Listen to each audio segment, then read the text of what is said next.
On va juste pencher nos têtes maintenant. On va prier ensemble. Amen. Père éternel, on te remercie, Seigneur Dieu. On te remercie, Seigneur, pour ta présence qui est avec nous. On te remercie pour ta parole. On te remercie pour ton Saint-Esprit qui nous parle encore aujourd'hui. Je te remercie pour la présence de ton Saint-Esprit qui parle encore aujourd'hui et qui veut communiquer un message à ton Église. Je te remercie aujourd'hui que tu remplis ma bouche. Seigneur, je te demande, Seigneur, de diriger chaque parole, que ça puisse tomber, que chaque parole puisse tomber dans un bon terrain aujourd'hui.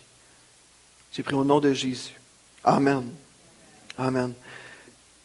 Comme vous savez, on a envoyé par courriel le thème de la prédication, la vie après la mort et notre glorification. C'est un sujet fantastique, la vie après la mort. Est-ce qu'on croit qu'il y a une vie après la mort? Bien, si on croit la parole de Dieu, certainement, on croit dans la vie après la mort et à notre glorification. Plusieurs personnes n'entendent jamais parler de la glorification, on entend juste dire un jour, quand on va mourir, on va aller au ciel. Même les gens qui ne croient pas nécessairement à la parole de Dieu, qui ne marchent pas dans les principes de Dieu, vont enseigner à leurs enfants, bien, quand on meurt, on va au ciel. Tout le monde dirait, ils vont au ciel.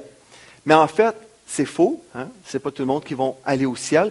Et aujourd'hui, on va voir plein de choses concernant la vie après la mort. Mais hier soir, comme j'étais en train de me préparer, le Seigneur me donnait des versets concernant le message de ce matin et ce que je crois que le Seigneur voulait que je vous partage. Alors, même avant d'aller à l'enseignement de la parole, et je ne sais même pas si on va se rendre, parce que, vous savez, ce thème-là, c'est tellement glorieux.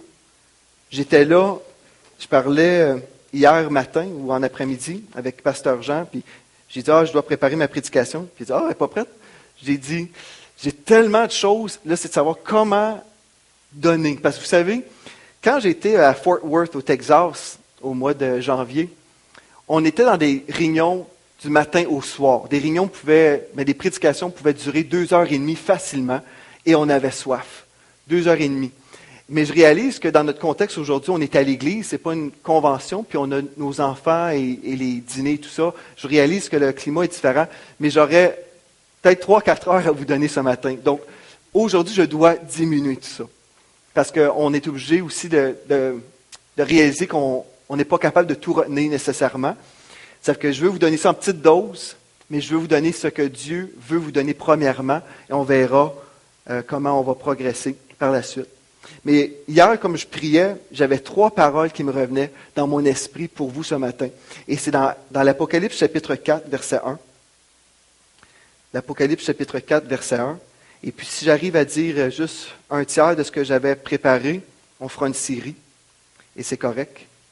La vie après la mort, ça va être glorieux. Dans l'Apocalypse chapitre 4, ici on voit un texte. Après cela, je regardais et voici, une porte était ouverte dans le ciel. La première voix que j'avais entendue, comme le son d'une trompette et qui me parlait, dit, « Monte ici, et je te ferai voir ce qui doit arriver dans la suite. » La première voix que j'avais entendue, comme le son d'une trompette et qui me parlait, dit, « Monte ici. » Et hier, comme je priais pour ce message, c'est la parole qui revenait en moi. Vous dire, « Monte ici. Monte ici. Et je te ferai voir ce qui doit arriver dans la suite. » Ici, on sait certainement que cette parole-là s'adressait à Jean, qui a eu la révélation de l'Apocalypse, qui est la révélation de Jésus-Christ, mais il a transcrit ce qu'il a reçu. On connaît le contexte. Mais ici, ce que l'Esprit de Dieu nous dit personnellement, monte ici. Monte ici. Monte ici dans les parvis de Dieu, dans la présence de Dieu. Et c'est l'appel que l'époux dit à l'épouse en ce moment. Dieu nous appelle à monter plus haut dans notre temps d'intimité avec lui. Amen. Dans le psaume 27, verset 4, il y a un autre verset qui nous parle de cet appel-là. Mais en fait, c'est un désir. Ici, on voit, je demande à l'Éternel, dans le psaume 27 plutôt, verset 4. Le psaume 27, verset 4. Je demande à l'Éternel une chose, que je désire ardemment. Je voudrais habiter toute ma vie dans la maison de l'Éternel pour contempler la magnificence de l'Éternel et pour admirer son temple. Ici, on voit l'auteur qui dit « Je demande à l'Éternel une chose. » C'est un désir personnel ici. Je désire ardemment. Je désire ardemment. Je voudrais habiter toute ma vie dans la maison de l'Éternel. Dans la maison de l'Éternel, nous parlons de la présence de Dieu. Et c'est un désir intense d'être dans la maison de Dieu, d'être dans la présence de Dieu. Et Dieu nous dit, monte ici. Dieu nous dit en ce moment que c'est le temps pour nous, que l'Église de Jésus-Christ, que l'épouse se prépare et monte ici, dans une place d'intimité avec Dieu. Vous savez, quand on parle d'intimité, on peut parler d'un mari et d'une femme. On comprend le contexte d'un époux, d'une épouse. Ils vivent de l'intimité. Et parallèlement, si on parle de l'époux, Christ et l'épouse, c'est celle qui va être proche du cœur de Jésus. Celle qui est intime, qui peut entendre quand le Seigneur fait simplement chuchoter des paroles. Parce qu'elle est proche de Dieu. Elle est proche du cœur de Dieu. Il n'est pas obligé de dire « Hey, hello! » Il n'est pas obligé de faire ça parce que juste une parole, elle l'entend. Il y a une autre parole qui est venue dans mon cœur pour vous, c'est dans l'Apocalypse 18, verset 4. Apocalypse 18, verset 4. Donc, la première chose que je recevais hier, c'est simplement « monte ici ». Et l'autre texte qui revenait dans l'Apocalypse 18, verset 4. « Et j'entendis du ciel une autre voix qui disait « Sortez du milieu d'elle, mon peuple, afin que vous ne participiez point à ses péchés et que vous n'ayez point part à ses fléaux. » Ici, l'époux recherche l'exclusivité. Sortez du milieu d'elle. Il nous dit, monte ici, approche-toi de moi, mais aussi, il est en train de dire, sortez du milieu d'elle, sortez du système de Babylone, sortez du système mondain. Sortez. Si il y avait même une religion qui avait une emprise sur votre vie, Dieu vous dit, l'heure est arrivée de faire du ménage. De faire du ménage de votre ancienne religion. Sortez d'elle. Sortez. Sortez du milieu d'elle, mon peuple. Vous ne devriez plus avoir aucunement rapport avec les choses de votre passé, de votre ancienne religion. Et si vous avez du mal à faire une coupure, votre cœur n'appartient pas 100% à Dieu. Votre cœur n'appartient pas 100% à Jésus-Christ. Si vous avez encore un attachement, un système de religion qui est en dehors de Christ, c'est super important ce que je vous partage ce matin, parce que c'est le cœur de Dieu pour vous. Dieu nous dit, monte ici, mais il se cherche une épouse qui a un cœur entier, un cœur rempli d'amour pour lui, mais exclusivement. On ne peut pas aimer un faux chemin et Christ en même temps. Sortez du milieu d'elle, mon peuple. Et dans Genèse 7, verset 1, un autre texte, comme je vous dis, j'ai reçu hier soir dans la prière, c'est 3 versets. Les 3 que je viens de vous dire ici, Genèse 7 incluant Genèse chapitre 7, verset 1. Tout simplement, puis je ne prends pas le temps de tout expliquer les textes, le contexte aujourd'hui, mais je vous donne juste la parole qui est venue dans mon cœur. Genèse 7, 1. L'Éternel dit à Noé, « Entre dans l'arche, toi et toute ta maison, car je t'ai vu juste devant moi parmi cette génération. Entre dans l'arche. » Et je vais vous inviter ce matin à venir avec moi dans Matthieu 25. Ça ne fait pas si longtemps que j'ai prêché là-dessus. Mais hier, même si j'avais mes notes qui étaient là, concernant le message que je veux vous apporter, que je crois aussi que le Seigneur veut qu'on étudie ensemble, hier, comme je priais, j'avais ces versets-là, comme j'étais en prière sur mon ballon d'exercice, puis j'entendais ces versets-là qui montaient en moi. Puis je sais que c'est l'heure que Dieu nous appelle vraiment à se préparer. Et ici, dans Matthieu 25, je vais vous lire un passage que vous connaissez. Il y a quelques semaines, peut-être quelques mois, j'ai prêché sur ce passage-là. Et des fois, on a besoin de réentendre des choses. Parce que Dieu se répète parfois quand on a besoin de se préparer. Amen. Des fois, on dit à nos enfants de faire des choses et puis les enfants n'écoutent pas la première fois, donc on se répète, n'est-ce pas?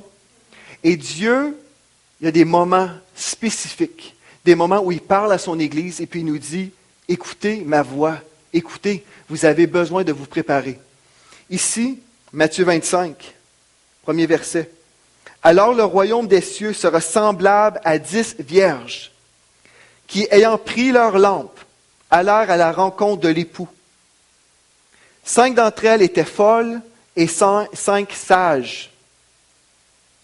Les folles, en prenant leurs lampes, ne prirent point d'huile avec elles, mais les sages prirent avec leurs lampes de l'huile dans des vases. Comme l'époux tardait, toutes s'assoupirent et s'endormirent. Au milieu de la nuit, on cria, « Voici l'époux, allez à sa rencontre !» Alors toutes ces vierges se réveillèrent et préparèrent leurs lampes. Les folles dirent aux sages, « Donnez-nous de votre huile, car nos lampes s'éteignent. » Les sages répondirent, « Non, il n'y en aura pas assez pour nous et pour vous. Allez plutôt chez ceux qui en vendent et achetez-en pour vous. » Pendant qu'elles allaient en acheter, l'époux arriva. Celles qui étaient prêtes entrèrent avec lui dans la salle des noces, et la porte fut fermée. Celles qui étaient prêtes entrèrent avec lui dans la salle des noces, et la porte fut fermée.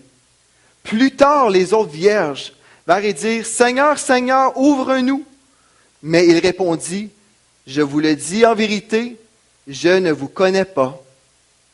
Veillez donc, puisque vous ne savez ni le jour, vous ne savez ni le jour, ni l'heure. » Et dans cette parabole qu'on a étudiée il y a quelque temps, on voit ici une image de l'Église. 10 personnes, 10 vierges, 5 sages, 5 folles. Et dans ce qu'on appelle l'Église avec un grand E, nous, ce qu'on voit comme Église, on a une image, on s'imagine une telle quantité. Mais dans cette parabole, ce que le Seigneur Jésus disait, c'est qu'il y a juste la moitié de l'Église qui est considérée par Christ comme étant l'épouse véritable. La moitié, imaginez, on lit ça et c'est révolutionnaire. 5 d'entre elles étaient folles et 5 sages. Si vous connaissez un peu de mathématiques, 5 plus 5 égale 10, la moitié de 10 c'est 5, la moitié, 50% des gens qu'on imaginait être des enfants de Dieu, seulement 50% faisaient partie de l'épouse et qui étaient prêts pour les noces. Seulement 50%. Seulement la moitié de ce qu'on considère comme étant l'Église était prête. Et puis pourquoi que le Seigneur nous dit ça dans sa parole? Il nous dit de veiller, de prier et d'être prêt. D'être prêt. Amen. C'est dit, celles qui étaient prêtes entrèrent avec lui dans la salle des noces et la porte fut fermée. Vous savez, Dieu se cherche un peuple intime, un peuple, une épouse qui l'aime et qui est là, qui a un cœur pour lui, qui est tout entier. Et il y a des gens qui vont se réveiller plus tard, après l'enlèvement, et qui vont dire, mais je pensais que j'étais chrétien, moi. Je faisais les bonnes choses, j'allais à l'église, je donnais ma dîme, je faisais ci, je faisais ça. Et pourtant, on lit dans le texte, Jésus a dit au verset 12, en fait, dans cette parabole, l'époux, ça dit, mais il répondit, je vous le dis en vérité, je ne vous connais pas. Ici, ça ne veut pas dire, je vous ai jamais vu, j'étais pas au courant que vous existiez. C'est pas ça. Je ne vous connais pas. Ce qui veut dire, je n'ai jamais eu de relation avec vous. Pas de relation. C'était des gens dans un système religieux qui allaient à l'église, qui chantaient nos cantiques, qui battaient les mains en même temps, qui participaient, mais qui n'avaient pas de communion intime avec le Seigneur. Et je peux vous dire, je crois que le Seigneur est à la porte. Il revient chercher son épouse. Il revient très prochainement. Il vient chercher son épouse, mais c'est à l'épouse de se préparer. Et celle qui est prête a de l'huile à l'intérieur, a l'onction du Saint-Esprit, mais en a en surplus également. C'est une femme qui se prépare. Et c'est une femme qui est vraiment là comme une épouse qui se prépare à vivre ses noces. Une femme dans le monde naturel va s'acheter une robe blanche, va s'acheter les choses pour être la plus belle possible. Elle va se préparer. Et nous, spirituellement, le Seigneur nous appelle à se préparer. Le Seigneur nous appelle à se préparer aujourd'hui, que nos cœurs soient vraiment tout entiers. Et l'objectif ce matin de vous partager cette parole, c'est ça qui revenait constamment dans mon cœur. Et même si je préparais la prédication pour le sujet qu'on va peut-être voir, mais qu'est-ce qui revenait en moi, c'était ces versets-là. Prépare l'Église, prépare mon peuple, que cette Église, que 100% de l'Église a vécu puisse monter. Que 100% ici monte. Qu'il n'y ait personne ici qui est simplement dans la religion intellectuelle, qui vient par habitude, mais que chaque personne ici puisse monter. Le texte que j'ai lu, premièrement, monte ici. Monte ici. Deuxième chose, sortez du milieu d'elle. Si votre amour est encore dans votre ancienne Église, qui prêchait un autre évangile, le salut par les œuvres, sortez d'elle. Sortez d'elle. Et entrez dans l'arche. L'heure est arrivée. Entrez dans l'arche. Entrez dans cette communion d'intimité avec Jésus-Christ. Aujourd'hui, il y a plein de choses que je pourrais vous partager. On ne prêche pas un salut par les œuvres. Mais ce salut par grâce va nous pousser à être proches du Seigneur. Va nous donner le désir, un désir ardent. Je désire habiter dans la maison de mon Père. Je peux vous dire, en 2004, le 2 juillet 2004, j'ai eu une visitation qui a changé ma vie, puis j'ai souvent mentionné juste un peu la visitation que j'ai eue, mais je vais vous inviter, venez avec moi je vais vous inviter dans un texte. Dans 2 Corinthiens chapitre 12. Je vais juste vous lire un passage ici, 2 Corinthiens chapitre 12. 2 Corinthiens chapitre 12, versets 1 à 4. Il est écrit, il faut se glorifier, l'apôtre Paul dit ici, cela n'est pas bon. J'en viendrai néanmoins à des visions et à des révélations du Seigneur. Je connais un homme en Christ qui fut, il y a 14 ans, ravi jusqu'au 3e ciel. Si ce ne fut dans son corps, je ne sais. Si ce fut hors de son corps, je ne sais, Dieu le sait. Et je sais que cet homme, si ce fut dans son corps ou sans son corps, je ne sais, Dieu le sait, fut enlevé dans le paradis et qu'il entendit des paroles merveilleuses qui n'est pas permis à un homme d'exprimer. Mais ici, l'apôtre Paul, il parle de lui-même, il dit, il fut enlevé dans le paradis. Il entendit des paroles merveilleuses. Et comme certains d'entre vous, pendant notre retraite qu'on avait faite il y a quelque temps, le cœur embrasé, je vous ai partagé un peu ma visitation au ciel en 2004, ce que j'avais vécu le 2 juillet. Et j'en parle très rarement parce que les gens peuvent mal comprendre ce qu'on veut dire et pourquoi on en parle. Et il y a toutes sortes de raisons. Des fois, on fait très attention de protéger les choses qu'on a vécues, les choses qui sont précieuses. Mais ce que je peux vous dire, quand j'ai vécu ça, je ne m'attendais pas du tout de vivre la visitation avant de la vivre. Je m'attendais d'être dans la présence de Dieu à l'Église, certainement. On va à l'Église pour vivre la présence de Dieu. Mais quand c'est arrivé, j'étais devant 800 personnes, j'ai tombé sur l'estrade, et là, dans cette journée-là, j'étais parti 5 heures. Et je peux vous dire, ce que j'ai vécu dans la présence de Dieu a changé ma vie. Premièrement, le Seigneur m'a donné le mandat de m'investir pour le peuple francophone, et c'est pour ça qu'on est là, à cause de cette visitation-là, parce qu'autrefois, comme vous savez, on travaillait dans le monde anglophone, à la télévision, et cette visitation-là m'a donné une vision nouvelle pour ma vie, que je devais m'investir pour le peuple francophone. Et quand j'ai vécu ce que j'ai vécu, ce qui est merveilleux, c'est merveilleux parce qu'on réalise la vie après la mort, certainement ça existe, mais on réalise qu'il y a une autre dimension dans la présence de Dieu. Il y a une autre dimension. Je peux vous dire, quand je suis revenu, j'ai trouvé ça dur. Je trouvais ça dur, j'ai comme même lutté contre un petit peu des sentiments de dépression parce que quand on a goûté à la présence de Dieu, quand on revient, il n'y a rien qui est semblable. Je peux vous dire, Ce texte-là, dans le psaume 27, verset 4, ça dit, je demande à l'Éternel une chose que je désire ardemment. Je voudrais habiter toute ma vie dans la maison de l'Éternel. Et je peux vous dire, c'est mon cœur. Et ma prière pour vous ce matin, c'est que vous puissiez avoir ce même cœur-là. Que vous puissiez avoir ce désir. Et des fois, on peut apporter la... Merci. Tout le monde pense que je pleure tout le temps. À la maison, je pleure pas chez nous. Ce temps que je pleure, c'est quand je prêche. Mais ce texte-là, je demande à l'Éternel une chose que je désire ardemment. Je voudrais habiter toute ma vie dans la maison de l'Éternel. Puis après, quand je suis revenu, j'ai dit au Seigneur, mais pourquoi tu m'as permis de vivre et de voir ce que j'ai vu, puis revenir ici? Parce qu'autant que j'aime ma famille, autant que j'aime ma femme puis mes enfants, quand on est dans la présence de Dieu, il n'y a plus rien, c'est indescriptible. Et je crois que le Seigneur s'en vient prochainement chercher son épouse. Et ma prière pour vous, c'est que vous puissiez être prêts ce matin. Que vous puissiez avoir soif de sa présence. Ne dites pas, viens pas, Seigneur, j'ai mes projets. Ne dites pas ça. Mais entrez dans l'arche. Entrez dans l'arche, dans cette place où Dieu nous dit, monte ici.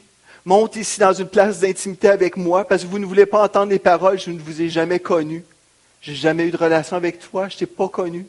Vous savez, quand l'enlèvement va avoir lieu, il y a plusieurs personnes, gloire à Dieu, qui vont monter, mais la Bible nous dit que c'est une petite foule qui va monter, un petit troupeau. Mais il y en a plusieurs qui vont se réveiller après l'enlèvement, qui vont se réveiller et qui vont réaliser, qu'est-ce qui s'est passé? Ils vont réaliser ce que j'ai entendu dire à l'Église sur l'enlèvement de l'Église, c'était vrai.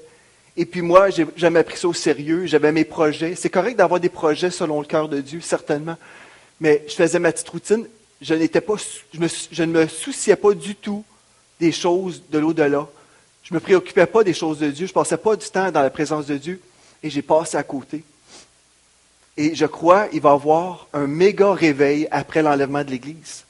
Après l'enlèvement de l'Église, il y a plusieurs personnes, vos proches, que vous avez évangélisés, qui ont peut-être rien voulu savoir pendant un temps. Ils vont se réveiller plus tard, puis ils vont dire, ce qu'ils m'ont dit, c'était vrai, c'était vrai. Et puis là, vous ne serez plus là, mais eux, ils vont se convertir pendant la tribulation. Ils vont se convertir à ce moment-là. Mais vous, si vous êtes prêts, vous allez monter avant la tribulation, vous allez être protégés par le Seigneur pendant ce temps-là. Mais non seulement ça, la Bible nous dit que nous serons glorifiés et nous allons régner. Les enfants de Dieu, l'épouse de Christ qui s'est préparée, va régner. Mais là, dans la parole aussi, on voit qu'il y a une grande foule. Il y a une grande foule qui va monter et c'est comme l'Église est là, déjà rendue au ciel, qui voit cette foule arriver, cette foule nombreuse et qui dit, mais d'où c'est qu'elle sort? Et puis là, la réponse, elle sort, c'est les saints de la tribulation. Les saints de la tribulation qui arrivent. Et il va y avoir plusieurs personnes qui vont être sauvées pendant la tribulation parce qu'ils vont réaliser que ce que l'Église prêchait était vraiment vrai. Ils ne croiront pas les explications données par les médias concernant les extraterrestres, tout ça. Ils vont savoir que c'était vraiment Jésus qui était venu chercher son Église. Ils vont se convertir. Mais ces gens-là qui vont se convertir, plusieurs d'entre eux seront des martyrs. C'est ça que la parole de Dieu nous dit. Et pas juste ça. On voit dans la parole qu'ils vont servir. Ils vont servir, mais il y a une différence entre l'épouse de Christ qui s'est préparée avant et les gens qui vont être sauvés pendant la tribulation.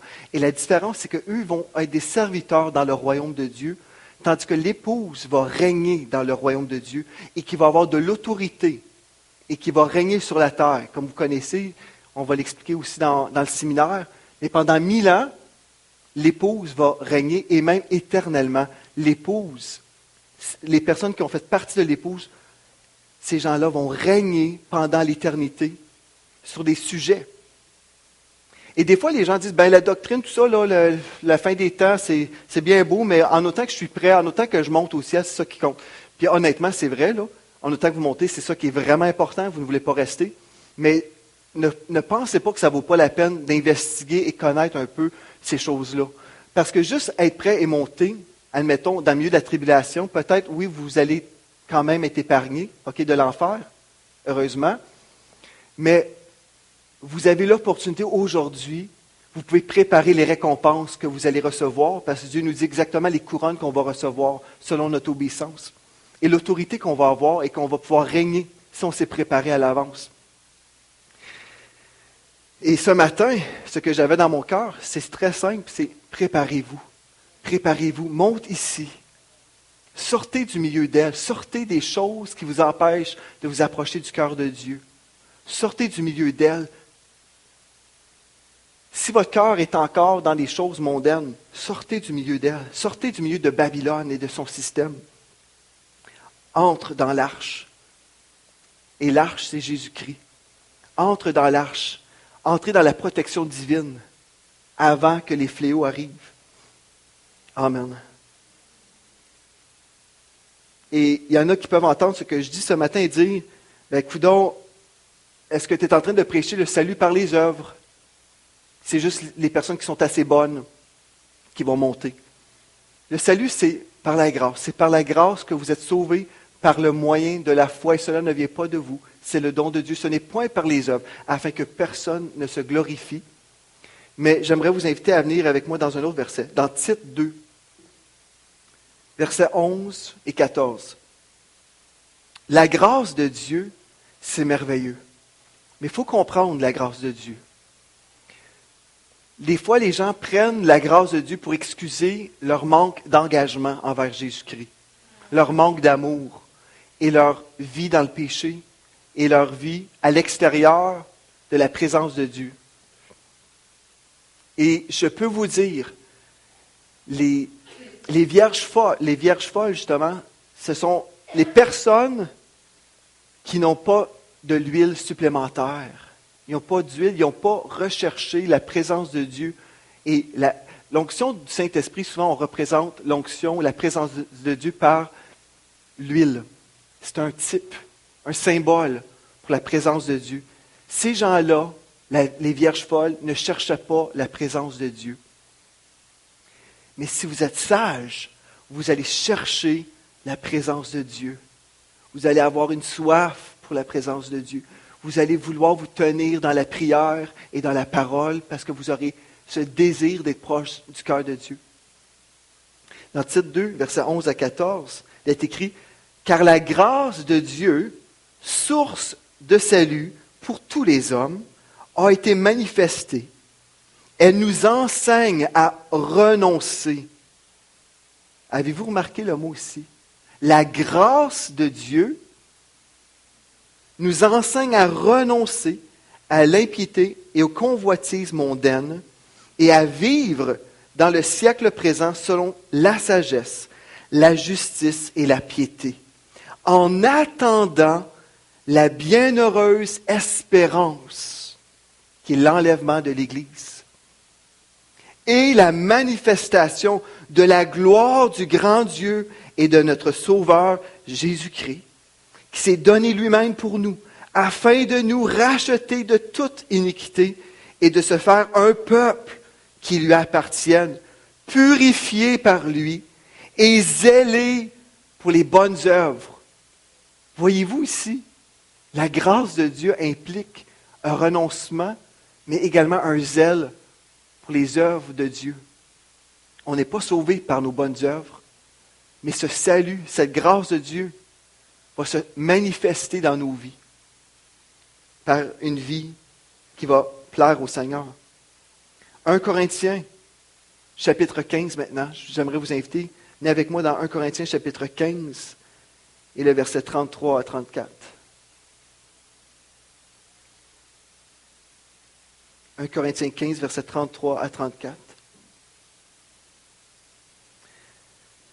Ne vous y trompez pas, les mauvaises compagnies corrompent les bonnes mœurs. Verset 34, revenez à vous-même, comme il est convenable, et ne péchez point, car quelques-uns ne connaissent pas Dieu. Et le mot connaître ici, connaissent, ce ne sont pas attachés à Dieu. Car quelques-uns ne sont pas attachés à Dieu. Je le dis à votre honte. Quelques-uns ne sont pas attachés à Dieu. Il dit, revenez à vous-même, comme il est convenable, et ne péchez point, car quelques-uns ne connaissent pas Dieu. Ce matin, si vous dites, moi, là, j'aime Dieu de tout mon cœur, continuez comme ça. Continuez. Mais si aujourd'hui vous dites, c'est vrai, je vis de la routine, c'est juste de la routine, puis je n'ai pas d'amour pour Dieu vraiment. Dieu nous dit ici, revenez à vous-même.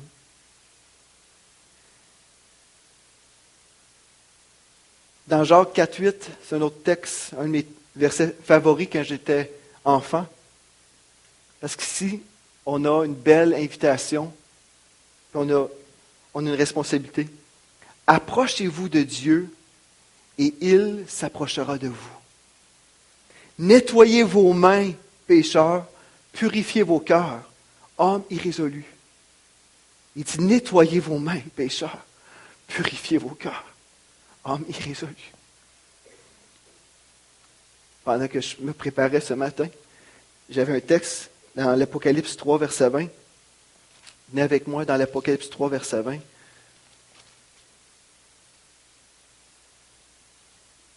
Ici, on entend le Seigneur qui dit, « Voici, je me tiens à la porte et je frappe. Si quelqu'un entend ma voix et ouvre la porte, j'entrerai chez lui, je souperai avec lui et lui avec moi. Celui qui vaincra, je le ferai asseoir avec moi sur mon trône. » Avez-vous vu ça? Remarquez. Ça, c'est absolument révolutionnaire. Celui qui vaincra, je le ferai asseoir avec moi sur mon trône. Celui qui vaincra, c'est l'enfant de Dieu. Celui qui vaincra, je le ferai asseoir avec moi sur mon trône. Comme moi j'ai vaincu et je me suis assis avec mon Père sur son trône. Que celui qui a des oreilles entende ce que l'Esprit dit aux églises. Que celui qui a des oreilles entende ce que l'Esprit dit aux églises. On ne parle pas ici des oreilles physiques, mais on parle des oreilles spirituelles. Voici, je me tiens à la porte et je frappe. Si quelqu'un entend ma voix et ouvre la porte, voyez-vous, qui a l'autorité d'établir cette communion avec le Seigneur? C'est nous. Jésus est là, il frappait ici à la porte de l'Église parce qu'il est à l'extérieur de l'Église. Voici, je me tiens à la porte et je frappe parce que le Seigneur Jésus veut avoir cette communion avec nous. Si quelqu'un entend ma voix et ouvre la porte, j'entrerai chez lui, je souperai avec lui et lui avec moi. Ça veut dire ici que si on ouvre la porte au Seigneur, le Seigneur se fait un plaisir de venir entretenir une relation d'intimité avec nous. Et quand vous allez goûter à l'intimité que Dieu veut pour vous, vous aurez une soif. Vous allez avoir une soif perpétuelle pour plus de Dieu dans votre vie. Et je peux vous dire, vous ne voulez pas passer à côté cette relation avec le Seigneur. Vous ne voulez pas être tellement occupé dans votre vie que vous faites autre chose. Vous ne voulez pas faire autre chose qui remplacerait votre temps avec le Seigneur. Je vous garantis aujourd'hui, je ne prendrai pas le temps de prêcher le message, je suis désolé, mais je crois que le Seigneur avait un message très simple pour nous ce matin. Qu'on peut juste arriver à cette place où on dit, Seigneur, je veux plus de toi, je veux plus de ta présence. Vous savez, là, le ciel, c'est une place physique, c'est une vraie place physique, c'est juste dans une autre dimension. Et vous savez, les gens qui meurent, des fois sur un lit d'hôpital, et puis sont ravivés, ils reviennent, souvent les gens témoignent d'avoir vu l'au-delà. Vous avez déjà entendu parler de ça, ces choses-là. Mais le ciel, c'est une place physique, mais c'est difficile à l'expliquer, mais c'est simplement dans une autre dimension. Et cette place-là, c'est une place où l'amour de Dieu règne. Si là, vous voulez savoir si un ministère est de Dieu, vous avez juste à vous laisser témoigner l'amour de Dieu. Vous avez simplement à constater si la présence de Dieu est là, et la présence de Dieu, c'est l'amour de Dieu. Au ciel, c'est l'amour qui règne. C'est l'amour de Dieu, parce que Dieu est amour.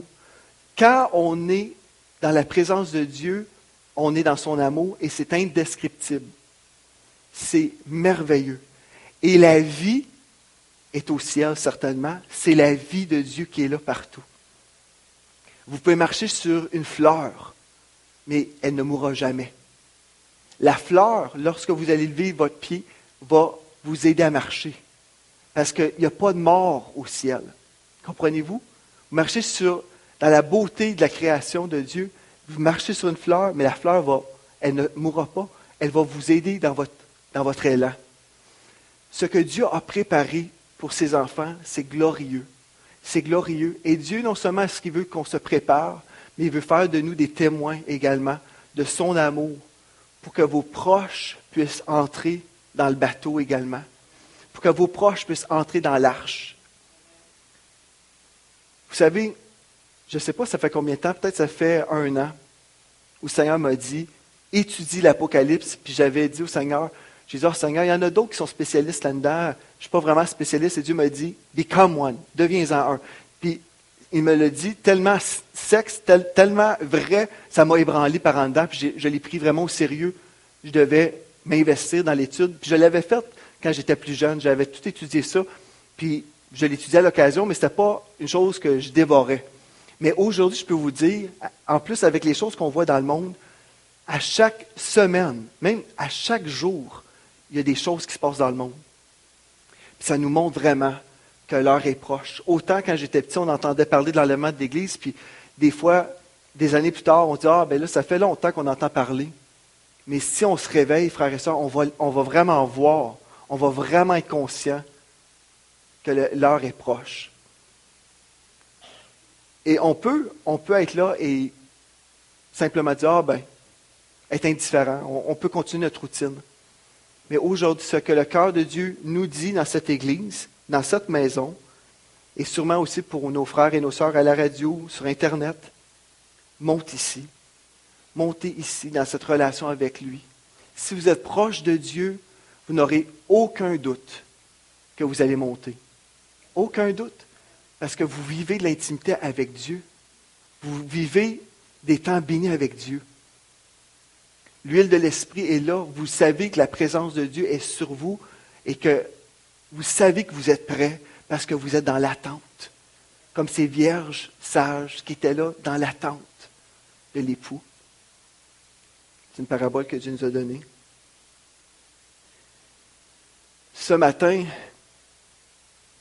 c'est tout ce que j'avais en réalité à vous donner. J'avais toutes les autres notes, mais vous enseignez ces autres choses-là que j'aimerais super ça vous enseigner, ça ne serait pas le temps, là. Ce que je vais faire, je vais inviter l'équipe de la louange, s'il vous plaît, vous approcher et on va juste prendre un temps ce matin d'engagement avec le Seigneur. On va juste chercher sa face ensemble. On va chercher sa face et on va le louer. Je peux terminer avec ce témoignage. Quand j'étais à l'antenne de TV en Alberta, j'avais mon bureau et j'avais une télévision dans mon bureau parce que chaque personne qui avait un bureau là-bas avait une TV pour voir les émissions qui jouaient sur l'antenne. Et puis une fois, j'écoutais un prédicateur qui racontait son témoignage quand il avait vécu une visitation similaire à la mienne, puis il a commencé à décrire la place où il avait été. Puis c'était la même place où j'avais été. J'ai sursauté de ma chaise parce que j'avais l'impression que c'était juste moi qui avais vécu ça. Des fois, on s'imagine, quand on vit quelque chose, on s'imagine qu'on est la seule personne sur la terre. Mais il avait vraiment fait une description identique, puis j'étais estomaqué. Mais en fait, là, ça ne devrait pas nous estomaquer parce que le ciel, la résidence de Dieu, c'est une vraie place. C'est une vraie place. C'est juste une autre dimension que vous ne voyez pas en ce moment. Mais des fois, le Seigneur nous donne des visions et on voit des choses. On voit dans l'au-delà. Parce que Dieu ouvre nos yeux pour voir. Mais aujourd'hui, là, on a simplement besoin de se préparer. Préparer nos cœurs. Être des amoureux de Dieu, vraiment. Amen. Père éternel, je veux te remercier parce que tu nous aimes. Je veux te remercier, Seigneur, parce que aujourd'hui tu prépares notre demeure. Merci, Seigneur Dieu, pour ce privilège qu'on a de monter auprès de toi, de s'approcher de ton trône. Et Seigneur, en plus, tu dis, non seulement est-ce qu'on peut s'approcher, mais tu dis qu'on va être assis sur ce trône. Humainement, c'est incroyable, on ne comprend rien là-dedans. Mais on croit ce que tu dis. Seigneur Dieu, aujourd'hui, je ne veux pas rajouter ce que tu ne me dis pas de dire. C'est que, Seigneur, je veux m'arrêter là et je veux t'inviter à prendre toute la place parmi nous. Je veux t'inviter, Seigneur, à toucher mes frères et mes sœurs et leur donner une vision pour leur vie et un amour surnaturel pour toi. Je prie que dans cette maison, chaque personne ici, que chaque personne fasse partie de l'épouse sage, de la vie, de ces vierges sages, qu'elle puisse faire partie de l'épouse. Pour que chaque personne puisse régner pendant l'éternité. Régner dans ton royaume. Régner. Alléluia. Merci Seigneur pour les niveaux de gloire que tu vas nous donner. Alléluia. Merci Seigneur Dieu. Merci Seigneur Jésus. Je vais juste vous donner un verset qui vient dans mon esprit.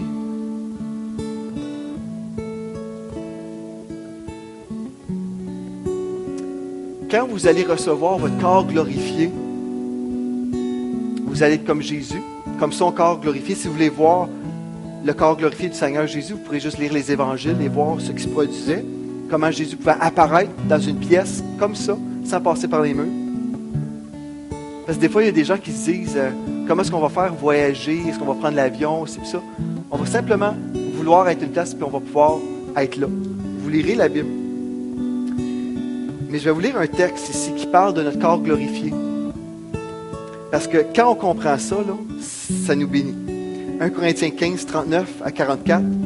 Ça dit, toute chair n'est pas la même chair, mais autre est la chair des hommes, autre celle des quadrupèdes, autre celle des oiseaux, autre celle des poissons. Verset 40. Il y a aussi des corps célestes et des corps terrestres, mais autre est l'éclat des corps mais autre est l'éclat des corps célestes, autre celui des corps terrestres. Verset 41. Autre est l'éclat du soleil. Remarquez ceci là. Il y a des gens, selon leur obéissance à l'appel de Dieu sur leur vie et les récompenses qu'ils vont recevoir, je vais vous enseigner ça probablement la semaine prochaine. Les couronnes que vous pouvez recevoir dans le royaume de Dieu. Je vais vous expliquer ça la semaine prochaine. Autre est l'éclat du soleil. Il y a des gens qui vont briller comme le soleil. Autre, l'éclat de la lune. Et autre, l'éclat des étoiles. Même une étoile diffère en éclat d'une autre étoile. Parce que la gloire de Dieu, vous savez, c'est la lumière de Dieu. Donc, dépendamment de votre rang dans le royaume de Dieu, il y a des gens qui pensent qu'on va tous être égaux. Mais ça, c'est faux. C'est faux au ciel. On peut tous être sauvés sur la même base. Mais nos récompenses diffèrent. Verset 42. Ainsi en est-il de la résurrection des morts. Le corps est semé corruptible, il ressuscite incorruptible. Il est semé méprisable, il ressuscite glorieux. Il est semé infirme, il ressuscite plein de force. Il est semé corps animal ou charnel, il ressuscite corps spirituel. S'il y a un corps animal, il y a aussi un corps spirituel. Il y a toute une dimension dans la présence de Dieu et vous pouvez juste faire votre vie et dire, je veux juste rentrer. Juste. Mais ça, c'est ridicule parce que vous pouvez prévoir votre éternité aujourd'hui. Il y a des corps, l'éclat du soleil, d'autres de la lune, des étoiles. Vous pouvez choisir l'éclat que vous allez avoir dépendamment de votre obéissance, de votre consécration. Il y a tellement de choses merveilleuses qu'on va découvrir ensemble la semaine prochaine. Je vais commencer la semaine prochaine à vous enseigner sur la vie après la mort et notre glorification, comment on va vivre ça ensemble. Mais ce matin, préparons nos cœurs simplement pour faire partie de l'épouse. Amen. Soyez bénis à dimanche prochain.